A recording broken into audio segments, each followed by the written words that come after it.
Bonjour tout le monde. Je vous présente Sarah Doshi.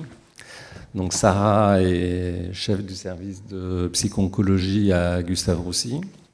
Elle est aussi la présidente de la société de psycho-oncologie. Et elle coordonne le département, c'est un département ? C'est un département. Le département de soins de support, toujours à Gustave Roussy. Donc le titre de son intervention, c'est l'apport de la psycho-oncologie dans l'éthique du soin. Donc on va sans doute parler de clinique. Bonjour à tous. Je remercie les organisateurs de m'avoir invité. Je suis très heureuse d'être là.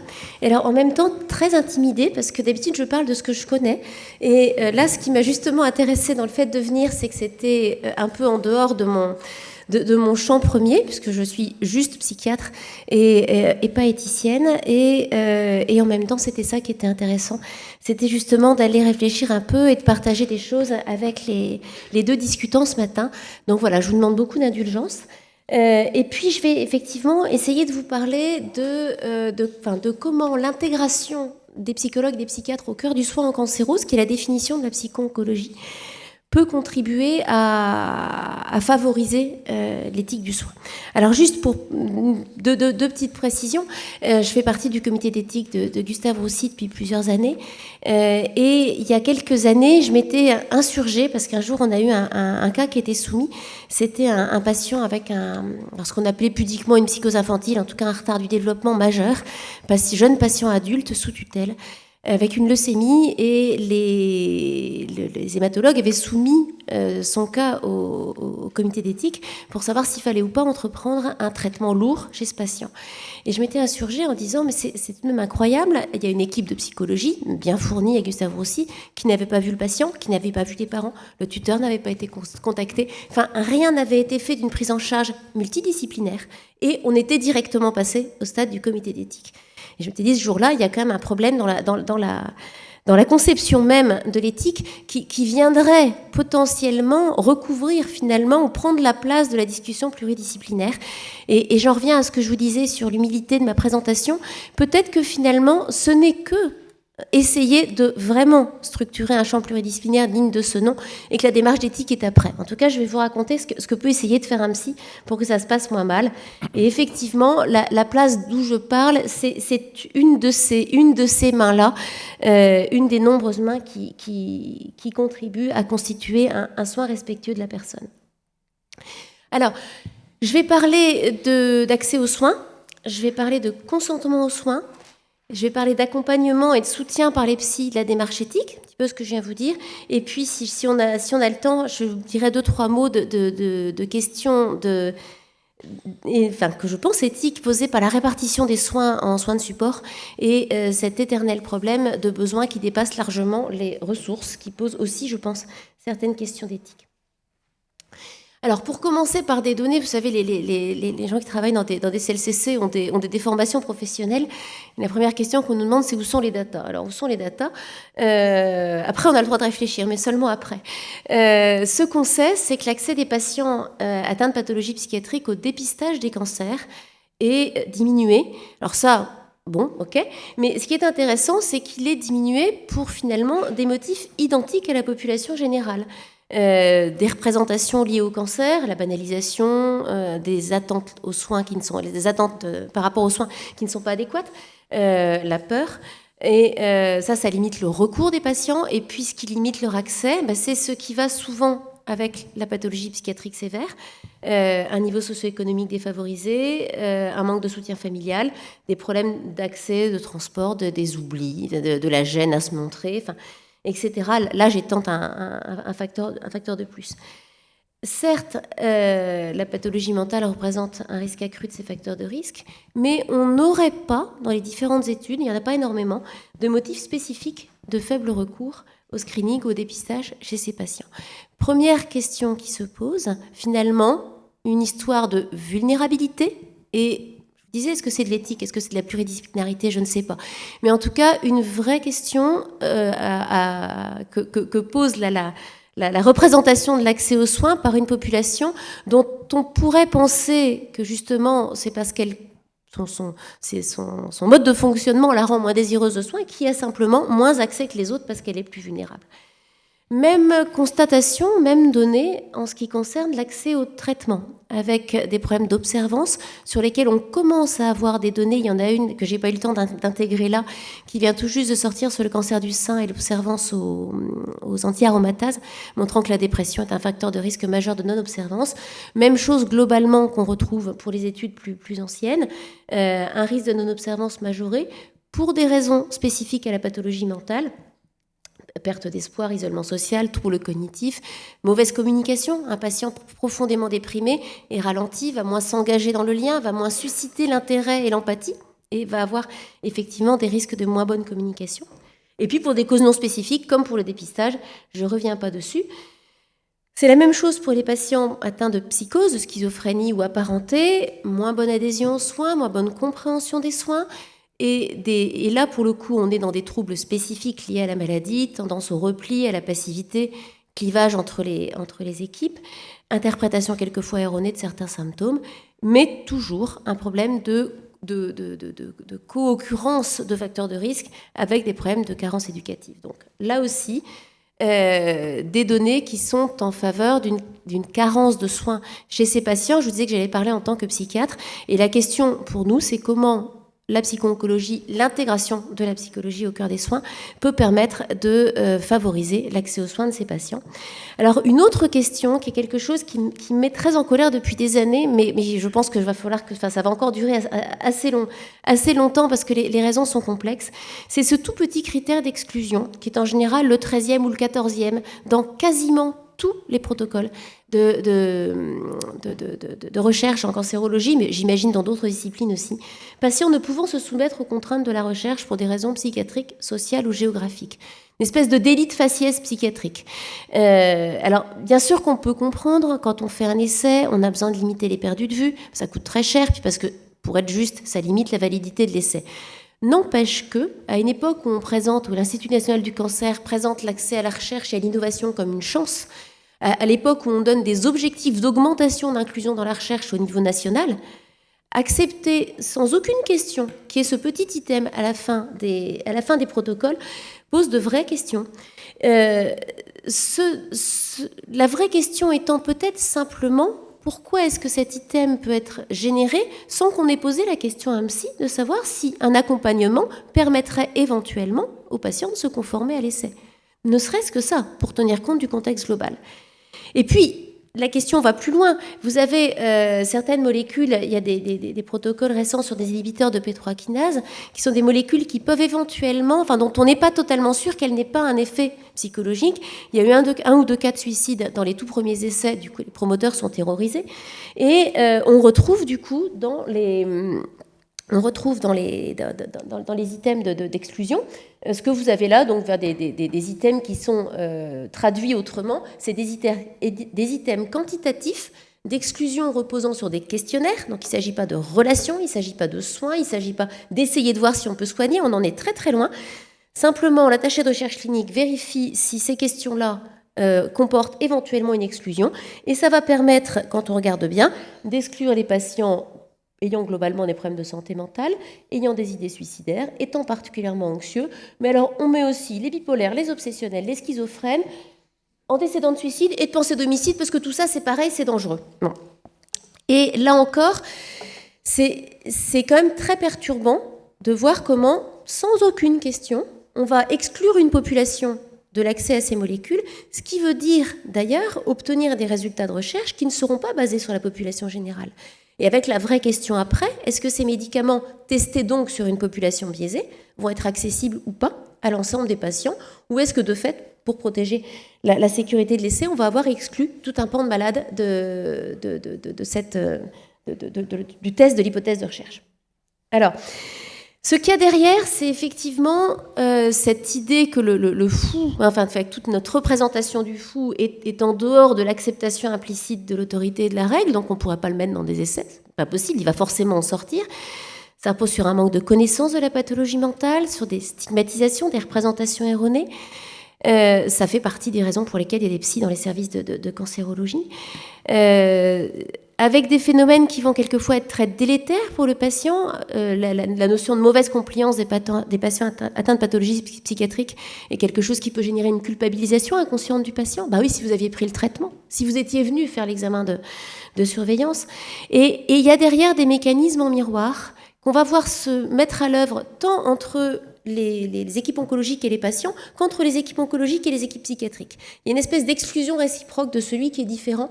Et là aussi, je pense qu'en termes de respect de la subjectivité, en termes d'accès aux soins, en termes d'égalité, qui sont d'autres conséquences d'une éthique du soin, on va pouvoir avoir un rôle en tant que psy. Et puis, juste un détail sur une chose que je trouve importante, parce que ça, c'est une question de formation.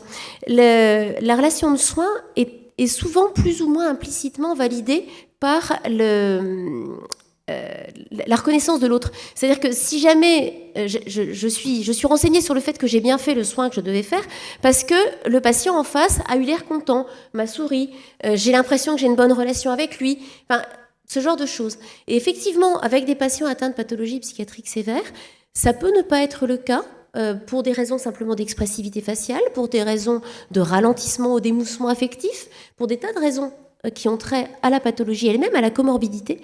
Et du coup, cette relation, ce feedback positif ne va pas se faire. Il va falloir effectivement, pour les équipes oncologiques, accepter une relation frustrante. Et accepter une relation frustrante, c'est quelque chose qui peut plus facilement parfois se faire quand il y a un psy qui vient donner un coup de main et s'intégrer dans l'équipe. Le risque, c'est quoi ? C'est l'abandon, c'est l'indifférence, c'est cette idée implicite qu'il y a des codes, alors des codes des soins qui sont de plus en plus rigides. C'est la grande histoire du patient partenaire. C'est bien le patient partenaire, mais alors faut qu'il aille bien dans sa tête pour être un bon partenaire. Parce que les patients qu'on voit au quotidien, qui vont un peu plus mal, ont quelquefois beaucoup de mal à aller chercher de l'information tout seul, à être capable de recevoir le SMS qui fait qu'ils appellent l'infirmière pour donner les résultats de leur numération. Enfin, toutes ces choses qu'on demande à un patient de faire aujourd'hui, qui sont des vecteurs d'autonomie pour des patients qui vont bien, formidable. Le problème, c'est que les psys s'occupent en général de ceux qui vont moins bien.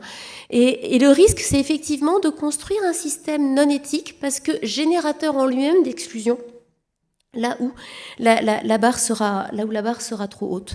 Et avec cette idée que finalement est capable d'être auteur et acteur de sa propre vie, tout individu, et pas simplement tout individu capable d'avoir accès à la distribution des soins, capable d'avoir accès à ce partenariat. C'est toute la notion d'alliance, avec cette notion d'alliance fondamentalement dissymétrique, et d'une alliance qui est supposée pouvoir aller très très loin pour aller chercher l'autre.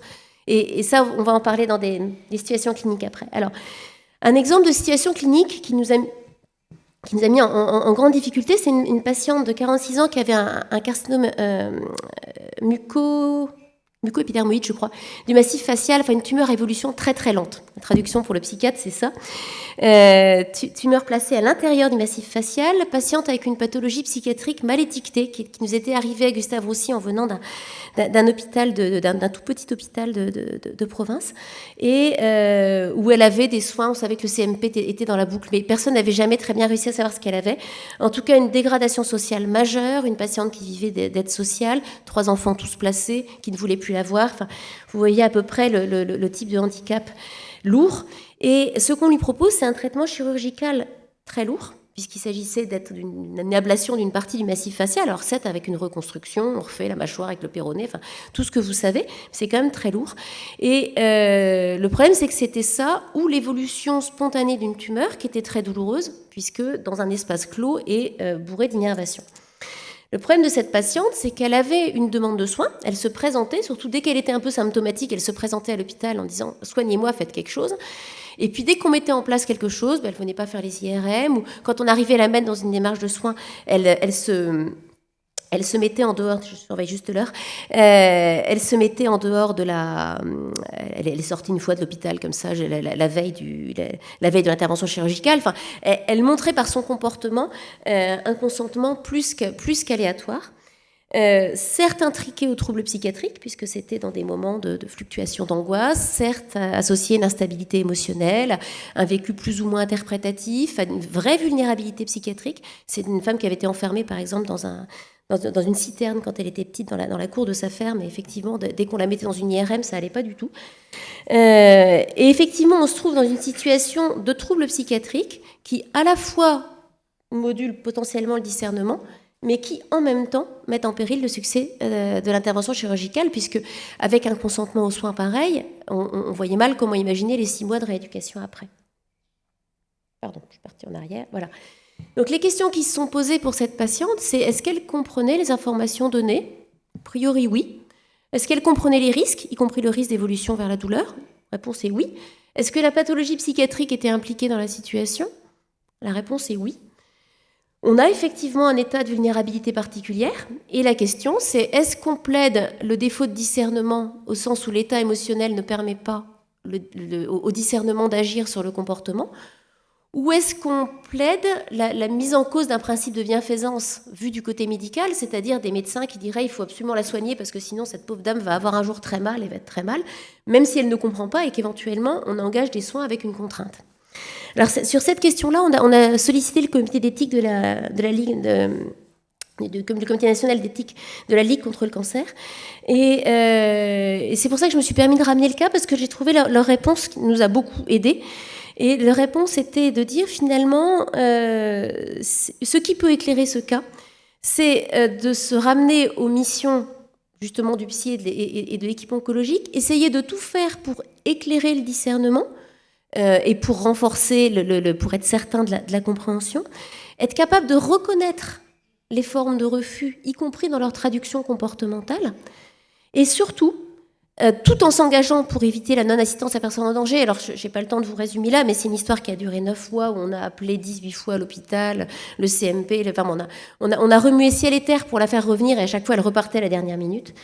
Et avec surtout, finalement, ce cadre très rassurant, qui est qu'un questionnement éthique ne doit pas ni majorer les limites du possible du soin, ce qui serait une non-assistance à personne en danger. De toute façon, éthiquement, on le respecte, on ne peut rien faire.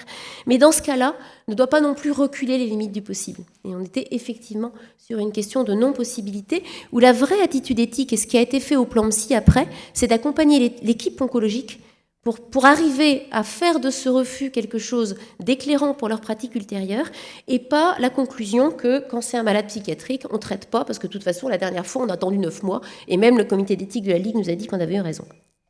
Alors, ça c'était ce que je voulais vous dire sur l'accès aux soins. Sur le refus de soins, alors on va pas parler de tout, sauf si on a l'occasion tout à l'heure, mais je voudrais vous juste rappeler que la Société française de psycho-oncologie et l'AFSOS se sont associés pour l'écriture d'un certain nombre de référentiels dans le domaine de la psycho-onco, qu'il y en a un sur le refus de soins en oncologie chez l'adulte, qui est donc disponible sur les 2 sites internet, et qui va, alors vous avez un magnifique arbre décisionnel totalement illisible du fond, mais c'est normal, comme ça vous irez sur le site. Et je voudrais simplement rappeler les questions qui ont été à l'œuvre.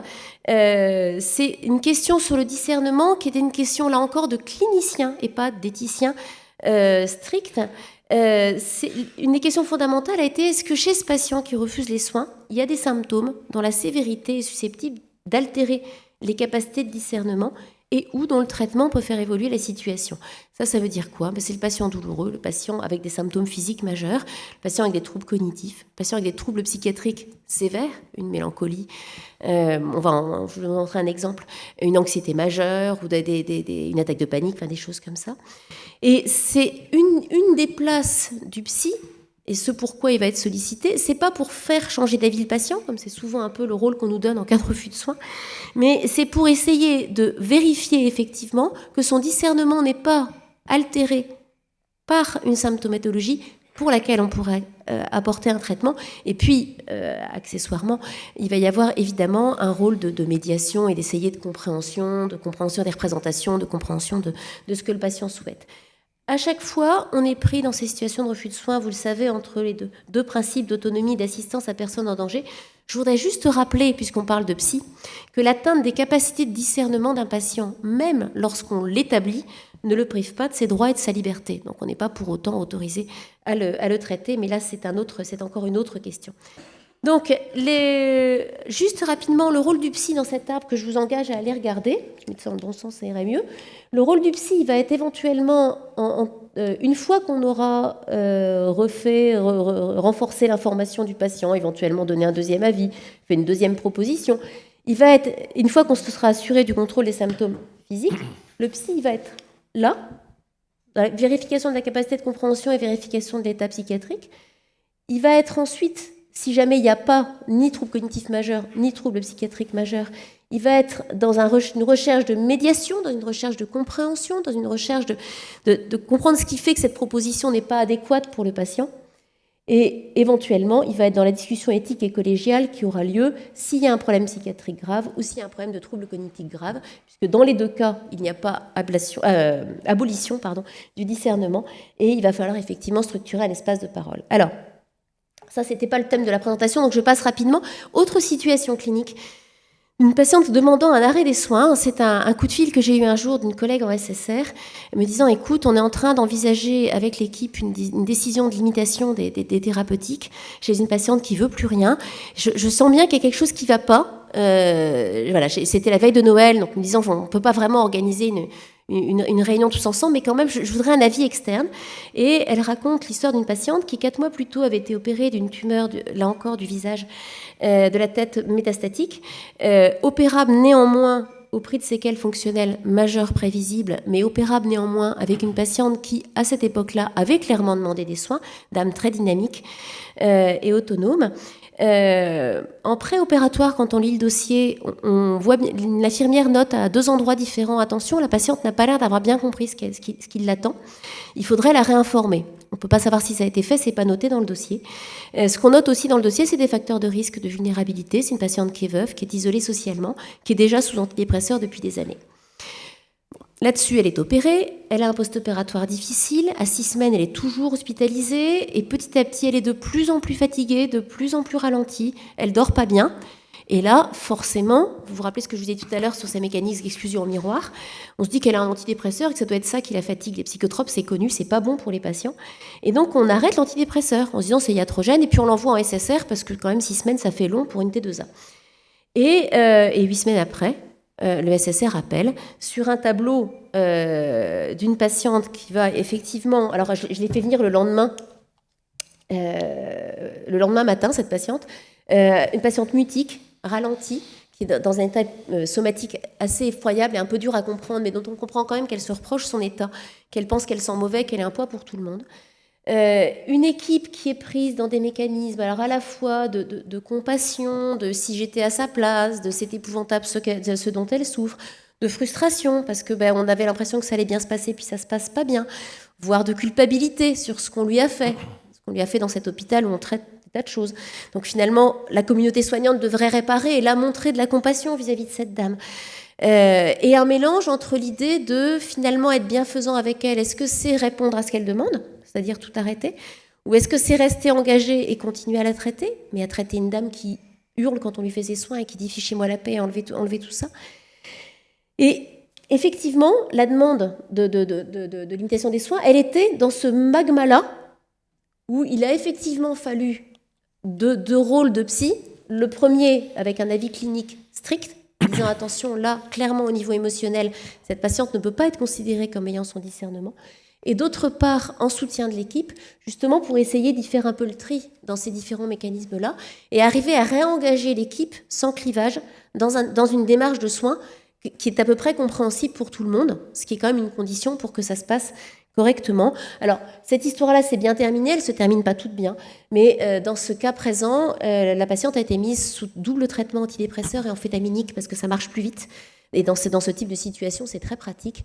Et 3 semaines après, elle ne se souvenait plus de m'avoir vue les 2 premières fois. Elle est déjà mieux en termes de cicatrisation et elle avait repris une demande de soins et cette dame est rentrée chez elle 3-4 mois après. Ça ne se passe pas toujours aussi bien, mais c'est un joli exemple aussi, là encore, de comment finalement un psy peut arriver. Alors, peut arriver à être contributif dans toute une démarche. Alors, pour clore un peu ça, quelques remarques sur comment on peut imaginer qu'un psychologue ou psychiatre s'intègre dans les soins. Et je voudrais juste faire une remarque par rapport à ça pour rebondir sur la présentation d'offres de soins de support associatifs qui a été faite tout à l'heure, qui est une super initiative. Et je crois qu'il y a plein de choses qui se passent pour les patients. Et c'est vraiment très bien. Et c'est une très bonne chose que de les cartographier. C'est pas mon propos. Par contre, ce dont je vous parle là, c'est d'une intégration au cœur des soins. Et je pense qu'il y a un vrai risque au niveau de la psycho-oncologie, le reste je ne sais pas, je vais parler que de ce que je connais. Imaginez que les soins psy, ça puisse se faire à l'extérieur et qu'il y ait une espèce de reconstruction bienfaisante du patient à l'extérieur des lieux de soins. Très clairement, dans un certain nombre de cas, c'est à l'intérieur des soins que ça se passe. Peut-être pas pour tout, c'est une autre question, mais je voudrais attirer votre attention là-dessus. C'est que ce dont je parle, c'est vraiment d'une intégration au cœur des soins, qui est la définition de la psycho-oncologie. Alors, en pratique, qu'est-ce qu'on va essayer de faire ? On va essayer de travailler sur la reconnaissance du visage de l'autre, comme l'expression de Lévinas, pour renvoyer à tout ce corpus-là. C'est-à-dire comment effectivement l'autre va en permanence rester un être subjectif à atteindre, qui va à la fois nous empêcher de lui faire du mal et nous tenir et nous attirer pour l'aider. En tout cas, quelque chose qui va être du registre de l'engagement, et c'est parce que l'autre est ce visage qu'on va s'engager et pas le négliger. Et je pense que le rôle du psy, pour justement que l'autre soit vraiment un visage, est quelque chose de fondamental. On le voit par exemple avec des patients psychiatriques, des patients psychotiques, que les équipes ont un peu de mal à investir, ce que je vous disais tout à l'heure sur le feedback, et pour lesquels parler du patient à l'équipe, être capable de restituer son milieu familial, tout son background de vie, va le retransformer en un patient doué d'une subjectivité avec lequel on peut engager un lien et donc on peut ne pas négliger. Ça, c'est le premier point sur lequel je voulais insister. Le deuxième point, c'est que quand on parle d'éthique, on parle notamment de valeurs d'un groupe, au sens étymologique du terme, et que qui dit valeur d'un groupe va dire des places diverses dans le groupe, et va dire des représentations très diverses. Et rien que là aussi, on a, je pense, un rôle à jouer en tant que psy, pour essayer d'avancer pour construire un soin respectueux de la personne, alors même que les notions de santé, de souffrance, d'autonomie, de responsabilité peuvent avoir des déclinaisons différentes selon chacun. Je pense que pas un d'entre nous ici, on a la même définition de la santé. Est-ce que la santé, c'est comme on le dit aujourd'hui, des soins jusqu'à augmenter l'être humain, augmenter ses capacités? Est-ce que c'est simplement l'absence de souffrance? On peut refaire un colloque là-dessus, c'est pas le lieu aujourd'hui. Mais en tout cas, il va y avoir dans cette notion de discussion éthique une notion de pluralité, de pluridisciplinarité en oncologie notamment, et d'importance de soutenir une position dialectique, d'être capable de tenir la capacité de questionner, de se confronter, de supporter le doute, de supporter la différence, de soutenir une éthique qui est du registre de la procédure éthique. Pas tellement de la responsabilité, pas de la conviction, mais de la procédure. Et là aussi, je crois qu'on a un rôle potentiel à jouer. Le milieu du soin est un milieu où les logiques différentes se confrontent. Les logiques ne sont pas les mêmes. Je vous en ai dit un petit mot sur les représentations. Elles sous-tendent des logiques différentes. Mais on est capable aussi d'être très ambivalent. La patiente dont je vous parlais tout à l'heure, la patiente qui avait cette tumeur du visage, générait des ambivalences majeures au niveau des équipes. Entre des moments, on disait mais il faut absolument la traiter, c'est pas possible qu'un jour elle arrive en soins palliatifs en disant qu'on ne l'a pas traitée. Il y a ça aussi dans l'ambivalence de l'individu. Qu'est-ce qu'on va dire de moi si je la traite pas ? Et puis en même temps, ça va être tellement terrible qu'il ne faut pas le faire. Donc, on a nos propres ambivalences, les patients les ont. Et indépendamment des ambivalences individuelles, on est dans des lieux qui génèrent eux-mêmes des contradictions. C'est ce que je vous disais tout à l'heure sur les ressources du soin. Par exemple, quand on a un patient schizophrène pris en charge pour un traitement de chimiothérapie, il n'est pas rare qu'on soit obligé de le voir à toutes les séances, voire de l'accompagner physiquement. Je suis une patiente qu'il a fallu comme ça accompagner le jour où on lui a posé un stérilet parce qu'elle avait peur de la procédure l'utéroscopie, l'examen visualisant l'utérus, qui est je ne trouve pas le terme, pour mettre en place le stérilet. Et il a fallu effectivement physiquement aller au bloc avec elle, il a fallu l'accompagner pour la radiothérapie, mais elle a été traitée et elle a eu accès aux soins normalement. Si on fait ça, combien de patients on ne voit pas ? Et quelle mise en tension génère la limitation des ressources d'une institution et la façon avec laquelle l'organisation des soins va laisser plus ou moins la place aux particularités du patient. Donc, attention, ces tensions éthiques vont effectivement se nicher dans ces discordances-là, dans ces contradictions-là, et il va falloir effectivement qu'on puisse être agent de lien et d'accompagnement. Et puis, toujours, si on essaie de réfléchir un petit peu à comment on peut aider, dans un monde où on verrait bien les soins comme de l'évidence-based, et ce serait tellement rassurant d'avoir que de l'évidence, on sait bien que la prise en soin, ça reste une rencontre de sujets, ça reste une rencontre de subjectivité, et qui dit subjectivité va dire affectivité de l'un et de l'autre, stratégie de défense des identités des uns et des autres. Je vous parlais tout à l'heure de ce désir de soin de ma patiente avec son carcinome mucoépidermoïde, désir de soin basé finalement, si on y regardait bien, sur l'idée de ce qu'on allait penser de mes valeurs de soin si jamais je l'abandonnais. C'est aussi la capacité à comprendre les émotions de l'autre et à ses attentes, et ça c'est une formation, ça s'invente pas. C'est aussi la capacité à s'abstraire d'un milieu émotionnel pour pouvoir penser. Et la patiente, la Solange déprimée de tout à l'heure, c'était bien ça le problème. C'était la difficulté de l'équipe soignante à s'abstraire de la dépression de la patiente et la façon avec laquelle l'équipe était prise dans ce mouvement dépressif. Là aussi, le psy pourra éventuellement soutenir et essayer d'éclairer la compréhension des positions de chacun. J'ai presque terminé, il faut qu'on ait le temps de pouvoir discuter, mais un petit mot encore sur la notion d'identité du sujet. Il y a des choses magnifiques écrites par Ricoeur sur le déficit d'estime de soi qui peut soutenir le non-accès aux soins de certains patients et la façon avec laquelle rétablir une identité narrative du patient, qui fait partie des choses qu'on fait quand on est psy dans un hôpital, va lui permettre d'accéder à une meilleure estime de soi et à une demande qui émane de lui-même.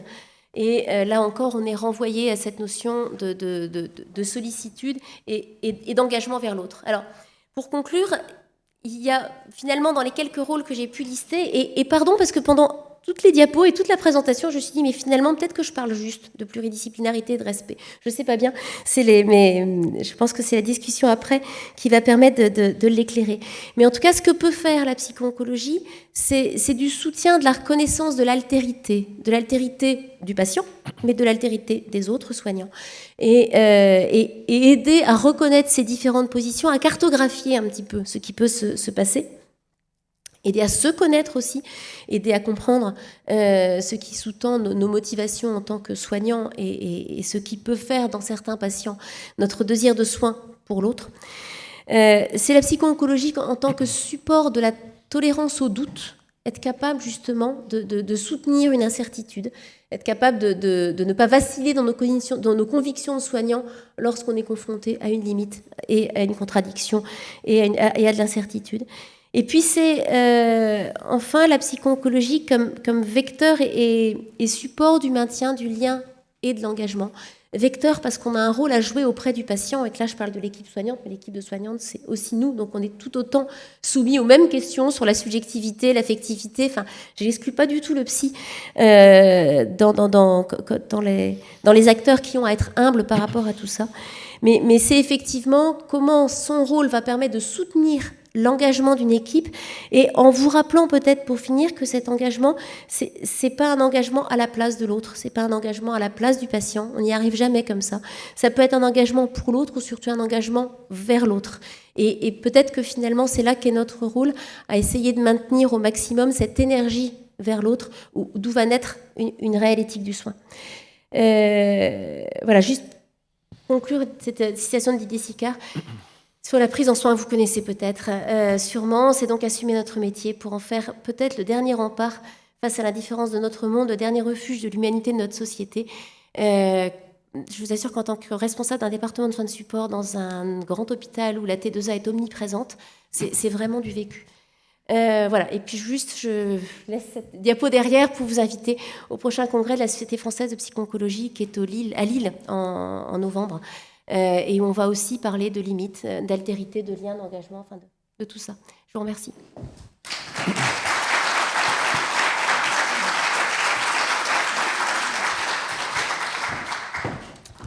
Bon, bah, merci Sarah. Donc, je vais te poser quelques questions. Par rapport donc, tu as commencé par les patients psychiatriques. Sans faire référence à des études sur finalement les difficultés d'accès au dépistage et aux soins pour les patients psychiatriques, moi j'ai plutôt l'intuition comme ça, avec le recul des années, que nos patients psychiatriques, je travaille aussi sur un secteur psychiatrique, finalement quand ils sont atteints d'un cancer et pris dans les soins, ça se passe pas si mal que ça. J'ai l'impression que l'hôpital, les soins, le rythme, enfin, tout ça les contient. Et sur cette période qui dure grosso modo une année, eh bien, sur le plan psychiatrique, je dirais presque qu'ils sont des fois un peu mieux, un peu moins délirants, un peu moins explosés. Alors, à une condition, peut-être, c'est qu'il y a un lien qui s'établisse entre le centre de soins cancérologiques et l'équipe de psychiatrie de secteur. Pour des patients de l'hôpital de Flers, enfin du secteur psychiatrique de Flers, qu'on avait donc bien identifié comme allant avoir des soins soit dans un des services de l'hôpital Monod, soit à Baclès, eh bien, avec un soutien renforcé de la part de l'équipe infirmière psychiatrique, finalement, je trouve que ça se passait très bien. Et donc, je parle pour des patients schizophrènes ou maniaco-dépressifs, identifiés comme tels. Donc ça, c'est la première question. Donc ça ne se réfère pas du tout à des études. Moi, je ne suis pas tellement spécialiste des études, mais à comme ça des retours cliniques. Deuxième petite remarque sur la question du refus de soins, où les psys, on est souvent un petit peu appelés quand un patient exprime son refus de soins. Moi, ce que j'ai appris avec les années, c'est qu'il ne faut pas que le psy se lance dans une énième explication de l'intérêt des soins. Il faut plutôt qu'il se pose un petit peu à l'écart, qu'il fasse un pas de côté pour essayer de comprendre pourquoi ce patient ou cette patiente ne veut pas se faire soigner. Et donc ça veut dire se mettre à l'écoute des représentations. Donc il y a des gens qui ont des représentations négatives, enfin préalables, très négatives des traitements du cancer, en référence à leur histoire familiale, par exemple. Et puis le deuxième aspect, c'est celui de la dépression. C'est-à-dire des gens pour qui finalement, qui sont déprimés, qui tiennent plus trop à la vie, et finalement, si c'est le cancer qui devait les emporter, les libérer de cette vie auquel ils tiennent plus trop, il laisserait faire. Et donc, à partir du moment où, finalement, ça peut s'exprimer, moi, c'est pas magique du tout, mais j'ai vu plusieurs fois des gens, à partir où ils ont pu exprimer leur mal de vivre, leur dépression, et être traités de leur dépression, donc là, intervention des psychiatres, eh bien, les gens, là encore, je peux pas vous donner de chiffres, mais j'ai l'impression que là, ils peuvent... à partir du moment où ils sont entendus et traités au niveau psychique, eh bien, ils rentrent plus facilement dans les soins cancérologiques. Voilà. Les deux petites premières remarques. Alors, sur la question de l'accès, du fait que les patients psychiatriques pris en charge en oncologie finalement peuvent avoir des soins relativement proches des autres et dans de bonnes conditions, ça a été étudié. Alors c'est toujours compliqué parce que quand on publie ces données-là, il y a tout de même un risque fort de non-publication de données négatives. C'est-à-dire que les données publiées, c'est des lieux de soins qui ont fait une analyse de dossier rétrospective, qui ont dit voilà, on récupère les 20 derniers dossiers de patients schizophrènes et on regarde si le plan de traitement auquel ils ont eu accès était le plan de traitement optimal ou s'il a été dégradé. C'est vrai que ce qu'on trouve publié, c'est des centres qui disent ils ont eu un mode de traitement optimal. Je ne sais pas bien si quelqu'un, dans ces cas-là, publierait sereinement, surtout sur un seul centre, le fait qu'ils ont eu un mode de traitement dégradé. Mais à cette réserve près, il y a plusieurs publications qui font état de possibilités pour les patients de recevoir des traitements totalement identiques aux autres. Et c'est ce que je vous disais tout à l'heure sur cette patiente qu'on avait accompagnée un peu loin dans ses soins. C'est vraiment une question de prise en charge de comorbidité. Et ça renvoie à ce que je vous disais tout à l'heure sur l'importance d'une éthique de procédure, c'est-à-dire de comment la procédure permet un soin respectueux de l'autre, et pas forcément une éthique de conviction qui consisterait à dire mais sa liberté est de pouvoir refuser les soins ou toute autre position où on sent bien qu'on serait assez vite en impasse parce qu'on va effectivement en matière clinique du coup se noyer dans la question du discernement et alors que si on raisonne en termes de procédure, on considère la pathologie psy comme une réelle comorbidité. Et à ce moment-là, on la prend en charge en tant que telle, de la même façon qu'on prendra en charge, je vais faire bondir le psychanalyste, mais une insuffisance cardiaque, une insuffisance respiratoire. Il y a encore aujourd'hui, vous savez comment le plan cancer a insisté sur les RCP d'appui. Et les RCP d'appui, c'est notamment envisagé chez le patient en phase avancée de ses traitements ou en phase palliative, mais ce serait justifié dès le début. Et il y a encore un certain nombre de patients où la prise de décision pluridisciplinaire est impactée par l'existence d'une pathologie psychiatrique, alors même qu'on n'a pas demandé son avis au psy ou qu'on ne l'a pas fait participer à la réunion de concertation. Et moi, j'essaye régulièrement de réveiller mes collègues oncologues en leur disant « Mais il aurait une bronchite chronique, une insuffisance cardiaque ou un diabète, vous ne feriez pas ça. Vous demanderiez l'avis au diabéto et éventuellement vous le feriez venir en RCP. Mais c'est psy, donc c'est autre chose. » Et voire même, ce que j'ai vu aussi, c'est des patients atteints d'un handicap psychiatrique qu'on faisait venir à la réunion de concertation pluridisciplinaire pour pouvoir valider leur consentement, là où même ils sont en situation de vulnérabilité majeure. Et un patient est déjà vulnérable va se retrouver en plus face à 4 ou 5 oncologues. Et on imagine mal en quoi ça peut être une situation favorable à un recueil de consentement. Donc, oui, c'est possible, et d'expérience personnelle et de publication, mais il faut vraiment une formation et le risque, c'est vraiment ces mécanismes d'éviction réciproque d'un champ. Le patient, mais qui est vrai dans les deux cas d'ailleurs, hein, c'est l'équipe oncologique qui va exclure l'équipe psychiatrique, ne serait-ce que parce que dans un certain nombre de cas, quand on prend en charge un patient, quand on arrête les traitements psychotropes et notamment neuroleptiques d'un patient schizophrène, effectivement, il y a un petit moment, il a l'air d'aller mieux simplement parce qu'il est moins imprégné par les médicaments. Donc, il a moins d'effets secondaires. Donc, effectivement, il peut, dans un court moment, avoir l'air un peu plus normal, entre guillemets. Et forcément, après, ça se passe très mal. Et pourtant, dans un certain nombre de cas, on a ces arrêts bruts des psychotropes et une espèce d'attitude qui s'auto-conforte en disant « mais d'ailleurs, il a l'air beaucoup mieux ». Et là aussi, un rappel simple, quand on commence à penser en médecine que l'autre est un imbécile, on est en général soi-même dans l'erreur. Mais ça, je ne sais pas si c'est un principe éthique, ça doit marcher en dehors du soin aussi. Donc, voilà. La deuxième question, c'était par rapport à la possibilité de laisser dire les choses et de traiter les patients. Et effectivement, là aussi, je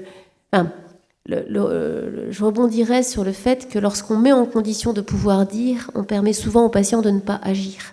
Et que là aussi, on a un vrai rôle à jouer dans cette restauration d'un espace de parole et de subjectivité, où quelquefois le patient va réussir à retrouver ce pourquoi finalement il ne voulait pas de tel ou tel traitement, il va faire évoluer ses représentations, mais parfois il va simplement pouvoir changer d'avis parce qu'il y a un endroit, on l'aura entendu, on aura entendu ce qu'il avait à recueillir sa parole.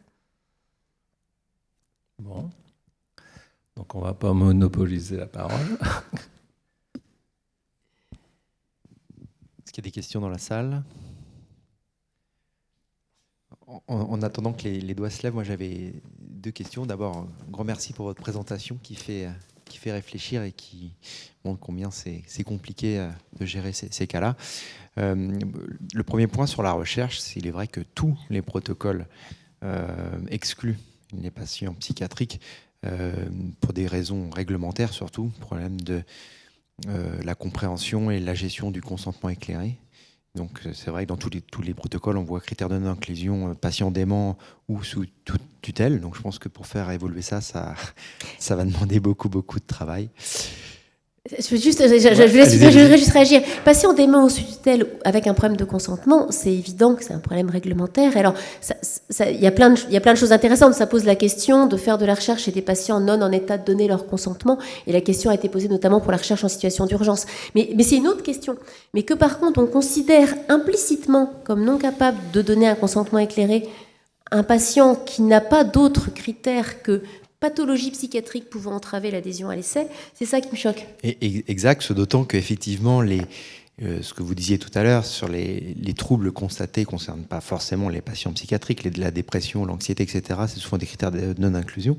Et il se trouve que bon nombre de patients qui ne sont pas psychiatriques ont ces symptômes-là. Et donc ma question, c'est... comment gérer ça? Visiblement, c'est très compliqué puisque c'est pas considéré comme comme une comorbidité classique. Est-ce que justement, donc comment ça se passe à l'EGR? Est-ce qu'il y a des RCP soins de support qui permettent de gérer ça pour chaque patient dans le cadre des RCP? Comment ça s'organise? Non, alors non, c'est pas possible. Une des raisons, mais je ne serais pas honnête si je vous disais que c'était la seule, une des raisons est la taille. L'IGR, c'est 10 à 12 000 nouveaux dossiers par an, 40 000 patients en traitement aigu, et l'équipe de psycho-oncologie dont je m'occupe a une file active de 2500 patients. On est une quinzaine de TP, mais on est sur des chiffres qui font que rien qu'en croisement concret, c'est tellement d'équipes différentes pour tellement de patients différents que simplement asseoir autour de la table tous les intervenants pose des questions de pratique relativement insolubles.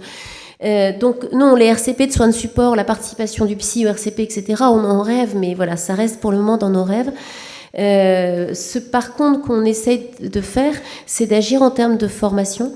Et effectivement d'être assez intégré dans les soins et d'être assez visible par l'intégration des comptes rendus psy dans les dossiers médicaux, par l'interaction avec nos collègues autour des patients, pour un travail sur les mentalités.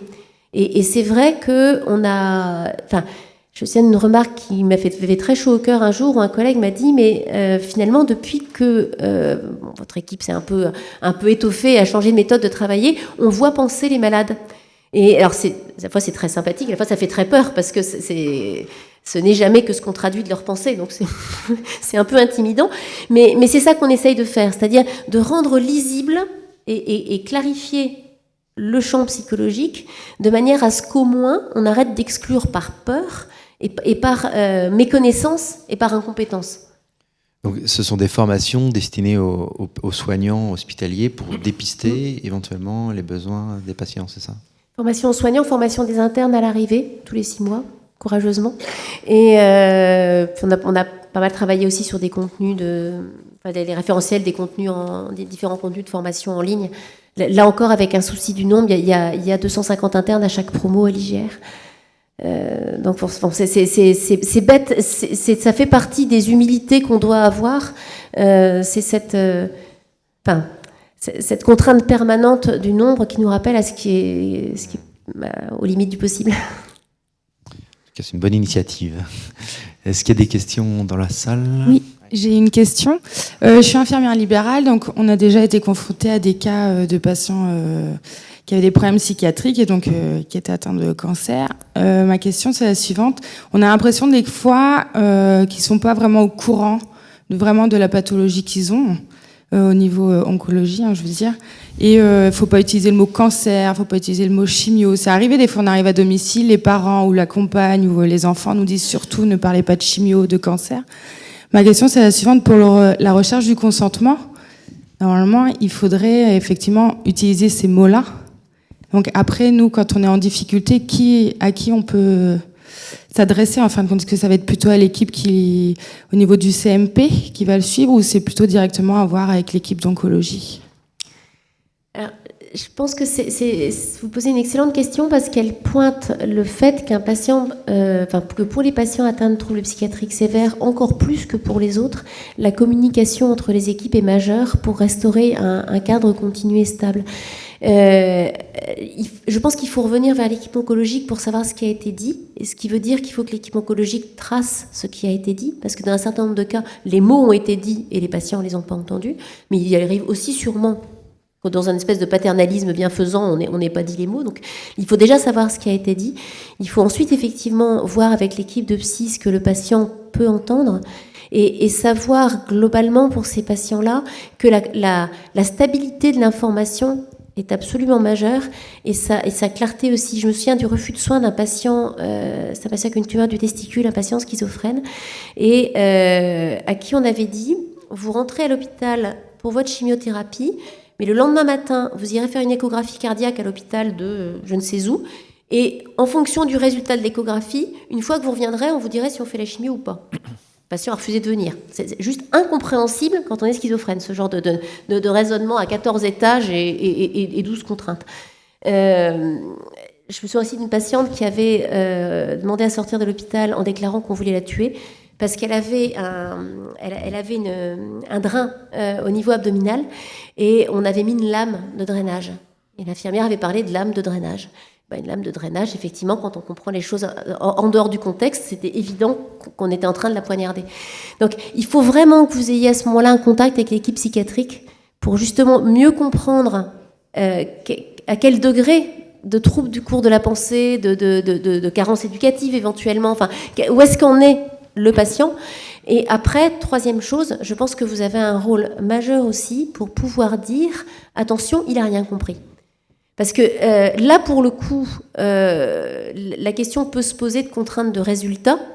Et la notion, le risque dans ces cas-là, c'est que les soignants vont dire on a donné une information, alors plus ou moins éclairée, mais c'est bon, on a informé. Je rappelle qu'une information, elle est faite à partir du moment où le patient a compris.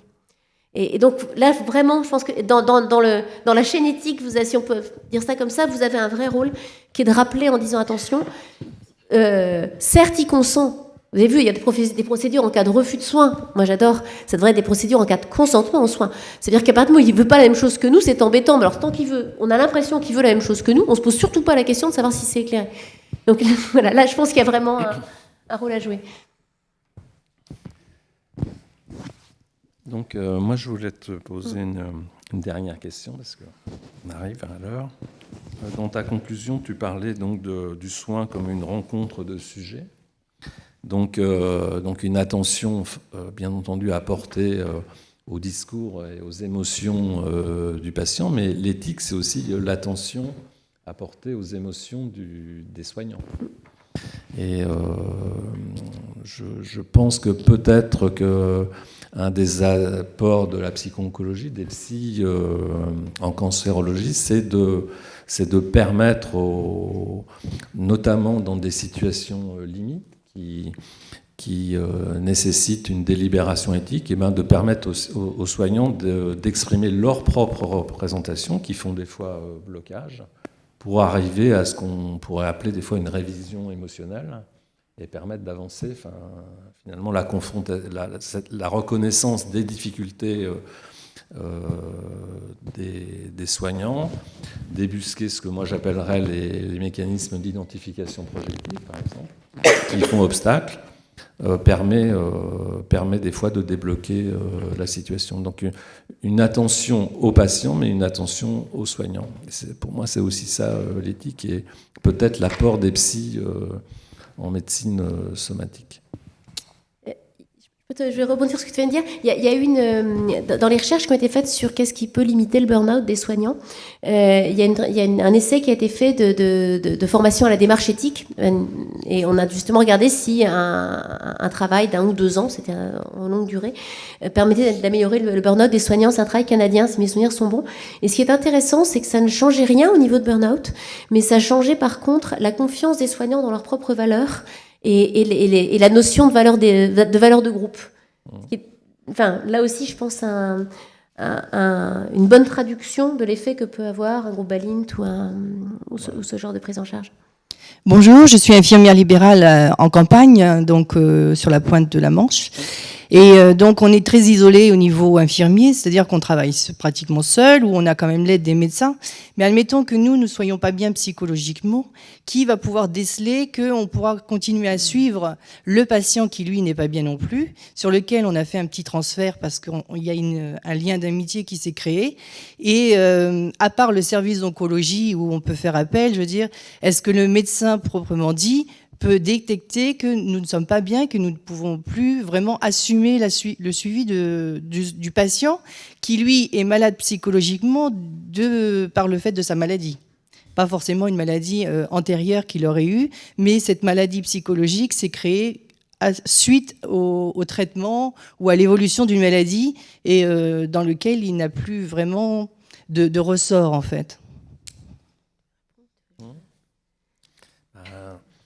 La solution, c'est le collectif. Est-ce que vous avez des rencontres entre infirmières libérales, formelles ou informelles, qui vous permettraient à certains moments d'exprimer vos difficultés, vos doutes dans une prise en charge? Parce que bon, après, poser un diagnostic et vous dire vous êtes plus capable, c'est pas notre rôle, mais c'est peut-être à vous des fois de vous apercevoir qu'il faut passer la main, que... Alors je suis d'accord avec vous, sauf que dans le canton où je suis, les seules formations qu'on puisse avoir, donc c'est sur Caen. Hein. Et donc, bon, actuellement, on est en train d'y travailler sur Cherbourg, mais on se trouve dans un lieu, enfin dans un environnement, si vous voulez, où on se sent un peu isolé. Les infirmières libérales ne sont pas forcément suivies par une visite médicale et pour voir son état de santé, à part son médecin traitant. Bon, cela dit, on est grand, on est capable de dire aussi, oui, docteur, je suis pas bien. Mais est-ce que c'est vraiment dû parce que j'ai quelque chose de très très lourd à suivre actuellement, ou est-ce que c'est suite à autre chose, parce qu'on a le droit aussi d'avoir une vie de famille et d'avoir des problèmes. Voyez, quelle va être la limite entre les deux qui va vous permettre, en tant que soignant, de pouvoir passer au-delà de vos sentiments, au-delà de cette maladie psychiatrique? J'ai juste un cas où le patient était vraiment dans un état assez avancé. Il est venu consulter très tardivement, donc psychologiquement, il avait beaucoup de choses. Il s'est posé beaucoup de questions, sauf que ce monsieur ne parle pas. Donc il faut décrypter en fait son mal, et il a fallu, à force de coups de téléphone, si vous voulez, insister en disant le monsieur a certainement besoin d'un traitement psychiatrique parce qu'il n'est pas bien, mais il ne va pas vous le dire, il n'est pas capable de parler, on ne le comprend pas. Donc quelle est notre réaction, nous, en tant que soignants, et jusqu'où on peut aller? C'est compliqué de vous répondre, parce qu'en fait, il y a plusieurs questions sous-jacentes. Mais il y a une question, la question de quelle est la part de ce qui est lié au malade, de ce qui est lié à soi, ça, je crois que c'est pour le coup une question qui se répond individuellement dans le cadre du soin, elle n'a pas de réponse générique. La question de jusqu'où on peut aller pour porter la parole de l'autre, c'est à la fois ce que tu disais, Jean-Luc, sur les mécanismes d'identification et le fait. Effectivement, c'est vraiment important d'être averti de ces mécanismes d'identification possibles, au moins pour se poser la question. Après ça, on ne sait pas toujours répondre. Et c'est ce que je vous disais tout à l'heure pour conclure en parlant d'engagement à la place de l'autre, ou d'engagement pour l'autre. Et peut-être que cette notion-là peut éclairer. Quand je m'engage, est-ce que je m'engage à la place d'eux ou est-ce que je m'engage pour ? Ça peut être une façon d'éclairer les choses. Et le troisième axe de réponse, qui est plus large, ça rejoint ce que je vous disais tout à l'heure sur la question des ressources en soins. Je pense qu'on a une vraie responsabilité éthique lorsqu'on pense que la ressource en soins qu'on constitue ou qu'on organise, que ce soit en tant qu'infirmière ou en tant que chef d'équipe, en tant que peu importe. Mais lorsqu'on a la conviction que cette ressource est insuffisante ou inadéquate, il y a une vraie responsabilité éthique à aller dénoncer cette situation et à ne pas accepter. Le vrai problème serait de se dire, c'est pas probablement pas le cas pour vous, mais ce serait de se dire, je suis mal avec ce patient, je ne sais plus si je fais bien, mais je dois continuer parce que je suis la seule sur le canton. Je ne dis pas que c'est votre situation, je parle de ménage général. Et là, c'est un vrai souci. De la même façon que lorsqu'on est responsable d'une équipe et qu'on se rend compte que la demande de soins d'un secteur est tellement lourde qu'elle impère en partie le soin ou l'attention qu'on va pouvoir accorder à un autre, on a une vraie responsabilité à dire stop, Je ne peux pas continuer comme ça, parce que si ce n'est pas vous qui le dites, ce sera personne d'autre. Ce ne sera pas le patient qui va être laissé directement, et ce ne sera certainement pas la direction de l'hôpital ou le réseau qui va se dire « Tiens, peut-être qu'on pourrait renforcer les moyens spontanément ». Juste un mot là sur l'écueil, donc le mécanisme d'identification projective, c'est savoir à la place de l'autre. Je vous donne un tout petit exemple. Il y a quelques années, une jeune femme qui évoluait d'un cancer gynécologique, qui était là hospitalisée, le médecin lui dit « Finalement, on ne va pas vous opérer parce que vous auriez 2 poches ». Et moi, je monte en fin de matinée, et la dame était à la fois en pleurs et très en colère, et elle était partante pour les 2 poches. Elle disait, mais moi, je veux vivre, j'ai une petite fille de 8 ans, je m'en fous d'avoir 2 poches. Mais le médecin, dans ses représentations, elle s'était dit, moi, quand même 2 poches, c'est impossible de vivre avec 2 poches. Mais elle, la patiente, elle était preneuse des 2 poches. Et donc, l'intérêt, c'est d'essayer d'avancer dans la reconnaissance de ces représentations et de ces émotions qui peuvent être en décalage avec celles du patient, quoi. Voilà. Moi, j'avais juste une toute petite dernière question pour répondre à ce qui vient d'être dit, la question de l'éthique et un impact potentiellement fort chez les soignants en termes d'anxiété, voire de culpabilité. Là, on a parlé de la formation sur la démarche participative, notamment sur le management transversal, etc., et sur la prévention du burn-out. Est-ce que cette formation répond aussi à ce type de questions ou pas du tout ?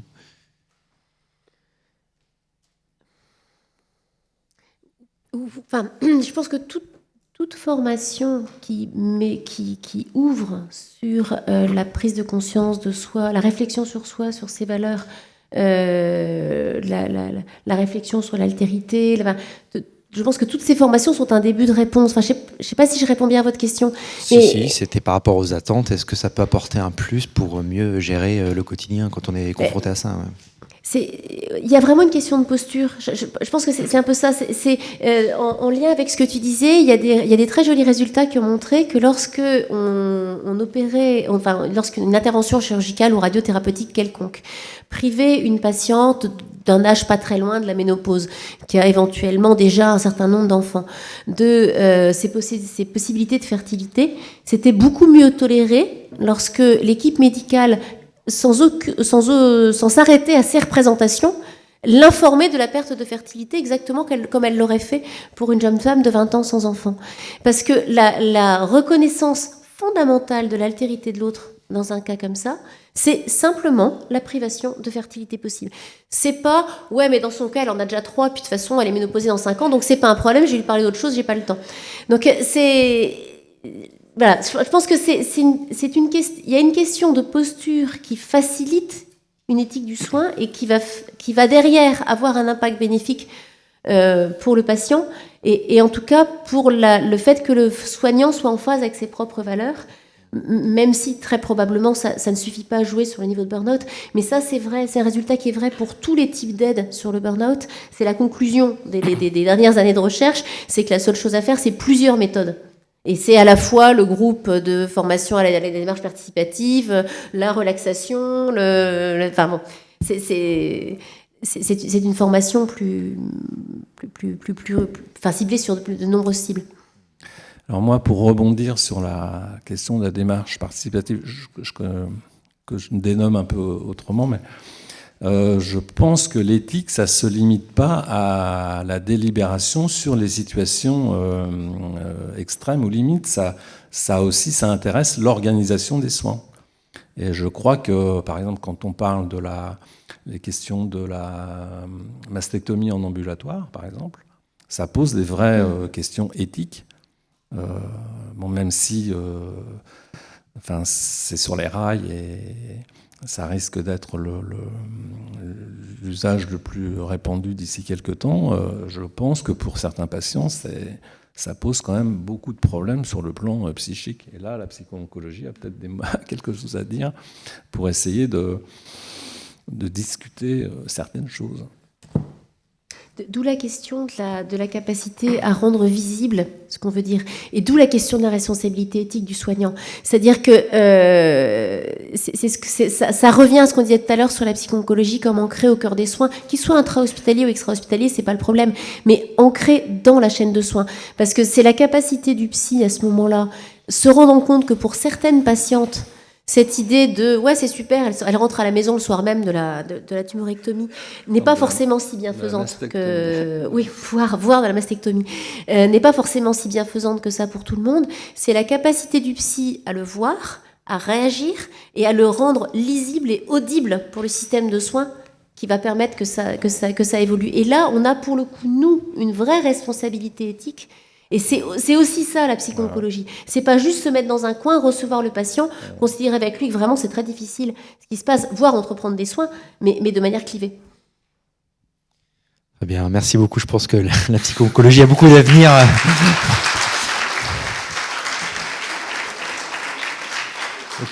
On vous remercie beaucoup et puis je vous propose d'aller prendre un petit café en attendant la prochaine session. Merci à vous.